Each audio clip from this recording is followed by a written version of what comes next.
Godina Shawaa Bahaa Aanaa Boosatii fi Fantaalleetti lolli humnoota addaa naannoo Amaaraan hawaasaa nagaa irratti baname cimee itti fufuun himame. Lola kanaan yoo xiqqaate lubbuun namoota lamaa wayitaa darbu 22 ol immoo madaa'uun hospitaalatti wal'aanamaa jiru. Lafti Arroollee, Eddoo Guddoo, Malkaa Jiloo, Ulaagaa, Burburii fi Korqeen bulchiinsa mootummaa naannoo Amaaraan fudhatamuu gabaasaa turuun keenyas ni yaadatama. Muhammad Fantaallee bal'inaan isinitti hima. Godina Shawaa Bahaa Aanaa Boosatii fi Fantaalleetti lolli humnoota addaa naannoo Amaaraan hawaasa nagaa irratti baname cimee itti fufee jira. Lola kanaan lubbuun namoota lamaa yoo dabartu 22 ol madaa'uun hospitaalatti wal'aanamaa jiru. Mootummaan naannoo Amaaraan aanaa Minjaar Shankooraa lafa daangaa Oromiyaa Aanaa Boosatii fi Fantaalleerraa humnaan qabachuudhaaf humna hidhate saamicha lafaatiif gara daangaa Oromiyaatti bobbaasee uummata Oromoo laficharra jiraatan irratti lola hammaataa banee lubbuun namoota lamaa yoo darbu namoonni 22 ol madaa'uun hospitaalatti argamu. Duulli saamicha lafaan gama lixa aanaa Fantaalleetiin bulchiinsi mootummaa naannoo Amaaraa roga aanaa Minjaar Shankooratiin geggeeffamu kun erga jalqabee baroota lakkaa'eera. Haa ta'u garuu tibbana bifa haarayaan hawaasa nagaa irratti dhukaasa baneera. Akka maddeen keenya lola sana keessa oolan Oromiyaa miidiyaa neetworkiitti himanitti lolli kun torban kana guyyoota afuriif osoo addaan hin citin itti fufeera. Lolli eegalee gaafa guyyaa sadaffaa lafa qabiyyeen isii naannoo Oromiyaa aanaa Fantaallee ganda baadiyyaa Hulluuqoo iddoo Gororaa jedhamuun beekamtutti humna hidhateen qindaa'ee ganamaan qubachuun lafa tiraakteriidhaan qotuu akka jalqabeetu gabaafame. Bulchiinsi naannoo Amaaraa daangaa darbuun qonna jalqabe kun kanaan duras tooftaa qubsumaa fi qonnaatiin lafa hedduurraa hawaasa buqqiseera kan jedhan maddeen ammas jiraattonni aanichaa lafa qabiyyeen isii tan Oromiyaa taate tana qotuus ta'ee irra qubachuun akka hin danda'amne akeekkachiisan. Kanuma hordofuun humni naannoo Amaaraa lolaaf qophaa'ee dhufe kun uummata nagaa irratti dhukaasa banuun Oromiyaa miidiyaa neetwork odeeffateera. Lolli ganamaan eegalame kun hanga dukkana galgalaatti kan itti fufe yoo ta'u uummanni Oromoo aanaalee lamaan aanaa Boosatii fi Fantaalleerra jiraatu roorroo qe'ee isaarratti itti dhufte tanam walitti dirmachuudhaan ofirraa qolatanii jiru.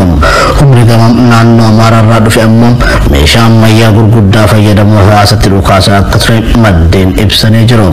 Humni meeshaalee waraanaa humna mootummaa malee namoota dhuunfaan harkatti argamuu hin danda'amne kan akka boombii fi fanjii hidhate kun meeshaa gurguddaa kana fayyadamuudhaan horsiisee bultoota fi qonnaan bultoota naannichaa hubeera. Boombii darbatameen namoonni lama Orbossee Biruu dhalataa Karrayyuu fi inni lammataa ammoo Abdurrazzaaq Abdallaa dhalataa Arsii Nuuraa Heeraa kan ta'e wareegaman namoonni 22 ammoo madaa'uun wayitii ammaa hospitaala Hoolancitii fi hospitaala Adaamaatti wal'aanamaa jiru. Lolli kun har'a hagayyam 21 bara 2021 itti fufee kan jiru yoo ta'u har'aaf gaaga'amni lubbuu dhaqqabe hin baramne. Lafti qabiyyeen isii aanaa Fantaallee tan Oromoo Karrayyuu taate raasan Arroollee bal'oon lafoonni akkam Eddoo Guddoo, Eddoo Qal'oo, Harooressam, Funyaan Waangayyoo, Borbor, Malkaa Jiloo, Qorkee fi Soosayaafaan bulchiinsa naannoo Amaaraa jala galfamtee jiraachuun gabaasaa sun keenya ni yaadatama. Weerara kana odeeffachuuf bulchitoota aanaa Fantaallee fi Boosat qunnamuuf yaaliin taasifne nuuf milkoofne. Oduu keenya Chiyaanuun waraanni bilisummaa Oromoo warshaa shukkaaraa Fincaa'aa to'achuunsaa beekame. Gama biroonni kibba Oromiyaatti sochiin waraana bilisummaa Oromoo jabaatee itti fufuun magaalaa guddoo godina Gujii kan taate Nageellee to'achuuf humnoota waraanaa sirna aangoo irra jiru waliin lola jabaatti jiraachuu dubbi himaan waraanaa bilisummaa Oromoo idil addunyaa Odaa Tarbii beeksisaniiru. Mallinni oduu kanaa jaanee dhiyaata. Warshaan shukkaaraa Fincaa'aa godina Horroo Guduruu Wallaggaatti kan argamu wayitaa ta'u yeroo ammaa duula bobbaa waraana Laggasaa wageen to'annoo waraana bilisummaa Oromoo jala seenuu dubbi himaan waraana bilisummaa Oromoo idil addunyaa Odaa Tarbii gama toora Tiwiitara isaaniitiin beeksisan. Warshichi oomisha shukkaaraan cinatti oomishaalee dinagdee biyyattii keessatti shoora olaanaa qaban kan akka itaanoolii oomishuun beekama. Warshaan kun to'annoo waraana bilisummaa Oromoo jala galuun mootummaaf kasaaraa guddaadha jedhu xiinxaltoonni. Sochiin waraanni bilisummaa Oromoo naannichatti taasisaa jiru yeroodhaa gara yerootti cimaa dhufuu kan dubbatan jiraattonni naannoo gama isaaniitiin warshaan shukkaaraa Fincaa'aa sababuma kanaan erga hojii dhaabee bubbuleera jedhu. Sulula Fincaa'aa dabalatee gandoonni naannichaa to'annoo waraana bilisummaa Oromoo jala galaa jiraachuus OMN itti himaniiru. Haa ta'u malee warshaan kun to'annoo waraana bilisummaa Oromoo jala galuu fi galuu dhabuusaa ilaalchisuun hanga oduun kun qindaa'etti gama qaama aangoorra jiruutiin wanti jedhame hin jiru. Haaluma fakkaatuun gama kibba Oromiyaatiin duula ilmoo qilxuu geggeessaa kan jiru waraanni bilisummaa Oromoo godina Gujiitti iddoowwan hedduu to'atee jiraachuu gabaasaa turuun keenya ni yaadatama. Dubbi himaan Cibraas Soddon Booroo Boorata Abbaa Biyyaa Gujii keessaa iddoowwan hedduu to'achuu ibsuu fi kaampiiwwan gurguddoon nu'afan kan nageellee fi adoolaa wayyuu qofaadha jechuu isaaniis gabaasnee turre. Waraanni Koonyaa Gujii gama bahaan jiru kun kaleessarraa eegalee ammoo magaalaa guddoo godinichaa kan taate nageellee to'achuuf humnoota mootummaa waliin wal waraansa jabaatti jiraachuu dubbi himaan idil addunyaa waraana bilisummaa Oromoo Odaa Tarbii ibsa isaaniin eeraniiru. Duulli bobbaa waraanaa maqaa qabsaa'ota gameeyyii addichaan moggaafamuun kallattii garaagaraan geggeeffamaa jiru kun cimee itti fufuu kan ibsan Odaa Tarbii lixa Oromiyaatti intarneetni cufamuun wal qabatee danqaa xixiqqoon mudatirraan kan hafe Opereeshiniin hundi karaa gochuu ta'een itti fufeera jedhan. Sochii waliigalaa waraanni bilisummaa Oromoo geggeessaa jiru ilaalchisuunis dilbata borii ibsi bal'aan kan kennamu ta'uu beeksisan. Humnoonni naannoo Amaaraa gama isaaniitiin waraana bilisummaa Oromoo irratti lola banuu fi gama Wallagga Bahaatiin daangaa ce'anii seenaa jiraachuu ibsa isaanii kanaan eeraniiru. Dubbi himaan idil addunyaa waraana bilisummaa Oromoo Odaa Tarbii duula jalqaba baatii kanarraa eegalee geggeeffamaa jiruun wal qabatee waraanni bilisummaa Oromoo iddoowwan to'atee jirutti hawaasa naannoo waliin hariiroo gaarii qabu cimsachaa roga maraan wal hubannoon akka jiraachuu fi xiyyeeffannoon hojjetaa jira. Iddoowwan to'annoo isaa jala jiranitti hawaasni rakkoof akka hin saaxilamneefis miseensonni waraanaa ogummaa qabaniin wayitaa hawaasa isaanii tajaajilan mul'isu suuraaleen fuula tiwiitaraa dubbi himaa kanarraa argan.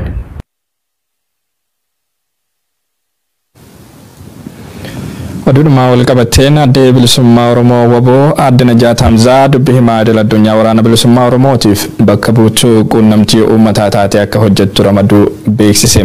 Adde Najaat qabsoo Oromoo keessatti falmituu murannoo fi cichoomnaan beekamtudha jedhe adde bilisummaa Oromoo waboon dhimmicha ilaalchisuun ibsa gabaabaa baaseen.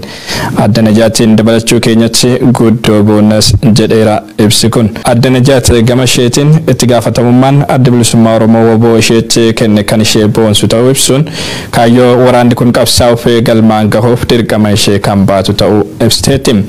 Waraana bilisummaa Oromoo injifannootti ceesisuun kaayyoo waraanni bilisummaa Oromoo qabsaa'uuf milkeessuuf caasaanii kominikeeshinii fi quunnamtii hawaasaa waraanichaa cimuu akka qabu kanaan dura irra deddeebiin gaafatamaa turuun ni yaadatama. Adde Najaat bakkichatti muudamuun ammoo hanqinoota gama kanaan mul'ataa turan akka furutu abdatame.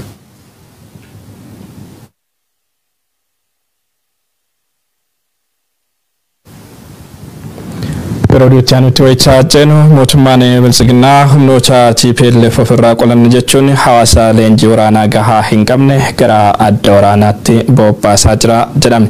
Gochi kun godina Oromoo Wallootti bal'inaan mul'ataa jiraachuu kan himan qeerroon adeemsi deemamaa jiru kufaatii sirnichaa agarsiisa jedhu. Turtii ji'oota 8 booda yeroo ammaa loltoonni TPLF magaalota naannoo Amaaraa hedduu to'achaa akka jiran ammoo miidiyaaleen garaagaraa gabaasuu irratti argamu. Faiza Ilyas. Sabboontonni ilmaan Oromoo Walloo waggaa 400 dura sirni nama nyaataa dabareen itti wal dabarse Oromummaa fi amantii isaanii irraa mulquun gabroonfatee seenaa fi duudhaa isaanii jalaa balleessuun saba eenyummaa isaa hin beekne godhaa ture.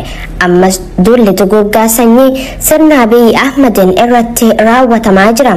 Oromoonni Walloo qeerroo fi qarreen manguddoo fi hawwan qawween falmachuu abbootii isaanii irraa kan dhaalan yoo ta'u wayita adda addaatti diina qe'ee isaa irratti weeraruuf dhufu yeroo bulchiinsa mootummaa bilxiginnaa tana dabalatee wareegama kaffalamuu qabu mara kaffaluun lafa irratti mirga isaanii afaan qawweetiin qabsaa'aa gootummaa irratti gootummaa dabalataa galmeessaa irra ga'uu isaanii maddeen seenaa ragaa bahu. Mootummaan bilxiginnaa humnoota TPLF torbee lamatti injifanne jechuun osoo uummata burjaajessu turtii ji'a 8tiin booda yeroo amma loltoonni TPLF daran humna isaanii jabeeffachuun mootummaa bilxiginnaa ijibbaachisee jaani qeerroon Walloo. TPLF loltoota bilxiginnaa hedduu ajjeesuun kaanis boojuun magaalota naannoo Amaaraa hedduu to'annoo ishii jala oolfachuun bilxiginnaatti yaaddoo hamaa waan uumeef ummata Oromoo Walloo qabatee of koluuf yaadee aangawoota ol aanaa kanneen akka Ambaasaddar Diinaa Muftii fi Dr. Alamuu Simee gara Wallootti erguun yaamicha nuuf birmadhaa gootummaa keessan juntaa irratti nuuf agarsiisaa jiru dhiyeessuun irra deddeebiin kadhachaa jiru. ta'us garuu ummanni Oromoo Walloo yaamicha kaadireen bilxiginnaa sadarkaan gochaa jirtu jalaa awwaachuu diduun waraana bilisummaa Oromoo faana dhaabbachaa jiraachuu odeeffannoo qabatamaa qabnaa jiru qeerroon Walloo. Qondaalonni mootummaa daangaa naannoo Amaaraa hin deemtan asuma daangaa godina keessanii magaalaa baatee irratti eeggattu jechuun ummata burjaajessaa jiraachuu maddeen odeessaa kana nuun gahan ni himamu. Namoota adeemsi jaraa galee fi maqaa daangaa godinaa eeguu ja'uun deemuu didanis maqaa shanee ja'u itti moggaasanii qawwee irraa kun reebichaamaan booda mana hidhaatti guuraa jiraachuu OMN odeeffatee jira. Gabaabumatti falli ummanni Oromoo Walloo qabu hidhannoo jabeeffatee waraana bilisummaa Oromootti makamuun bilisummaaf qabsaa'uudha malee bilxiginnaaf duulee aarsaa hin barbaachifne kafaluu hin qabu jechuun qaamanii qeerroowwan Walloo. Xumura irratti abbootiin qabeenyaa biyya keessa jiran qabeenya isaaniitiin diyaaspooraan diinagdeedhaan waan qabuun waraana bilisummaa Oromoo deeggaruu akka qabanis kan yaadachiisan qeerroon Walloo. Waboonis keessoo isaa cimsee tooftaa haaraa diriirsuun Walloon dabalatee Oromiyaa irratti bobbaa isaa akka cimsu gaafannaa jechuun yaada isaanii goolaban. Mootummaan biltsiginnaa marii biyyaalessaa eegaluuf karoora qabaa jedhamaa jira. Maddi oduu Bloomberg Finfinnee irraa akka gabaasetti mariin siyaasaa kun biyyattii waraanaa waliiniitiin bututaa jirtuu fi gaaga'amaa namoomaa hammaataaf saaxilamteef furmaata ta'uu mala jechuun tilmaama isaa ibsee jira. Gama biraatiin ammoo mariin kun kan dhugaa fi araara biyyaalessaa buusuu danda'u miti itti fakkeessaaf kan godhamudha jedhu keessa beektonni sirnicha. Gabaasa qindaa'eef Naayimaa Umar. Mootummaan biltsiginnaa marii biyyoolessaa eegaluuf karooran qabaa ja'aa jira. Gama biraatiin mariin kun kan dhugaa fi araara biyyoolessaa buusuu danda'u miti ja'aati jiru keessa beektonni sirnichaa. Filannoo biyyoolessaa waliigaltee tokko malee dabarsuudhaan dhibdeen yeroo ammaa kun dhalatee biyyattii gaaga'ama siyaasaa fi namoomaa hammaataaf kan saaxile mootummaan biltsiginnaa marii siyaasaa eegaluuf karoora akka qabu himaati jira. Maddi oduu Bloomberg Finfinnee irraa akka gabaasetti mariin siyaasaa kun biyyattii waraana waliiniitiin bututaa jirtuu fi gaaga'ama namoomaa hammaataaf saaxilamteef furmaata ta'uu mala jechuun tilmaama qabu ibseeti jira.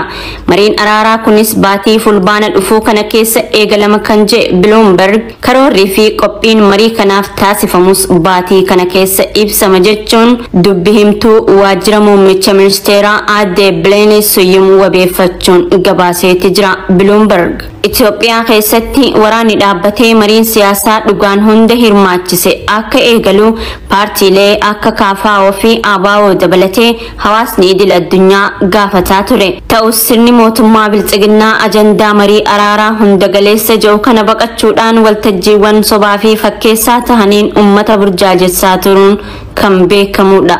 Ibsa marii biyyoolessaa taasisuuf qophii qabna jedhamee karaa waajjira muummicha ministeeraa himamaa jiru kunis fakkeessaa fi hawaasa addunyaa burjaajessuuf kan karoorfamedha jechuun keessa beektonni sirnichaa shakkii qaban ibsataati jiru. Karoorri maqaa marii araaraatiin yeroo ammaa dubbatamaa jiru kun filannoo fakkeessaa sirnichi kophaa dorgomee mo'adheen jira jedhee lallabaa ture seera qabeessa taasisuuf kan karoorfamee hojjetamaa turedha malee waan haarawaa mitis ja'amaati jira. Oduu keenya xumuraatiin hooggantoonni USAID samantaa paawar mootummaan Itoophiyaa deeggarsi namoomaa uummata beela'e akka hin qaqqabneef daandii lafaa fi qilleensaa danqee jira jechuun himatte. Mootummaan Itoophiyaa himannaa duree dhaabbata gargaarsaa USAID kanaaf karaa seekreteeriyatii waajjira ministeera muummee Beellanee Siyuumiin deebii kenneen deeggarsi namoomaa Tigraay dhaqqabaa jira jedha. Dhimmi nageenyaa dhimma dursi kennamuuf waan ta'eef qaamni naannicha seenuu barbaadu qajeelfamaa kaa'ame hordofuu qaba jedhu adde Beellaneen Siiraaj sabaaf bal'ina isaasinitti hima.